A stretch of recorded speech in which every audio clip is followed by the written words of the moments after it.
They love stealing other people's presents. And they're all anonymous, so nobody knows what you're doing. Okay, finger flexion. We have different muscles doing finger flexion. Can you name 3 of them? Lumbricals. What do lumbricals look like? The L. The L shape. So how do you suppose we test lumbricals? You pull on them. Have the patient go into a... Yeah. The toe thing.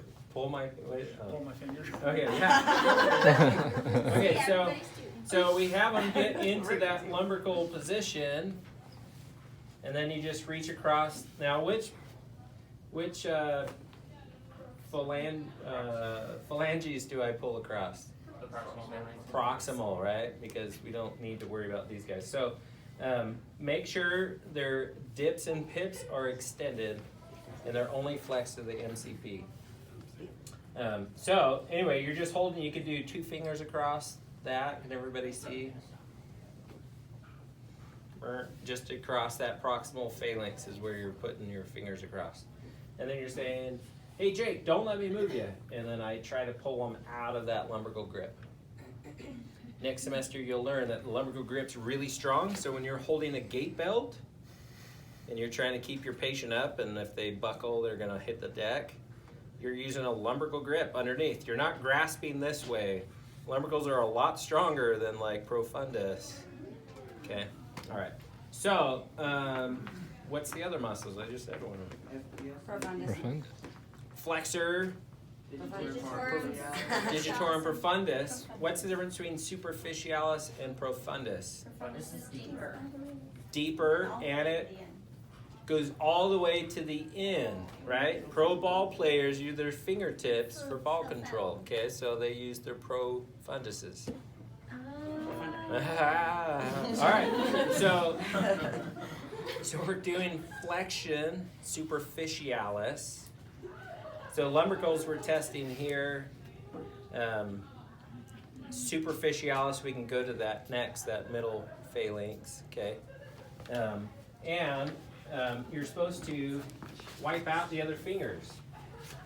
So the book says you stabilize their wrist and hand. Guess how you do it? Lay their hand on the table. Unless they have a giant watch, and then you just spin it. Anyway, it doesn't spin. Okay, so now his wrist and hand are stabilized. I don't really have to worry about it. And then you can wipe out the rest of the fingers. You crash up blood sugar? Blood sugar? You got enough fuel in you? No. You had the wiggles. Okay, all right, the shakes. Okay, so you're coming up this way, right? There's finger flexion.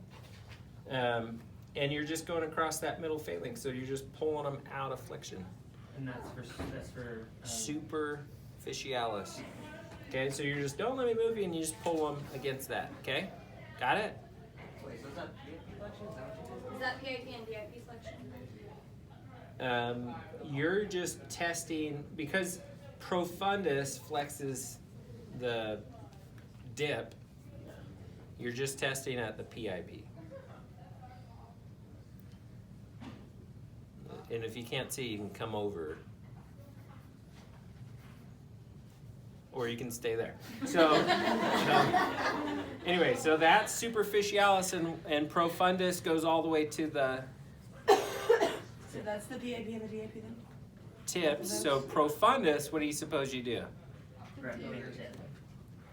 Oh yeah, he's got a nice swan neck. So you just grab you're just doing that little one, and guess what? It's like a little muscle, and it has a little attachment, so you don't want to do a whole bunch, Yeah, but I'm already feeling it. you just let them do it, and you're trying to push them down out of that little, And they're just bending the DIP. yeah, they're trying. You're just stabilizing the rest of them. Now, if you can see, that's Jake has I don't remember what the deformity's called. I think that's swan neck. Deformity. Yeah, it's not. Anyway. Yeah. Yeah, well, you have I don't remember what it's called right now. I don't know what it's called right now.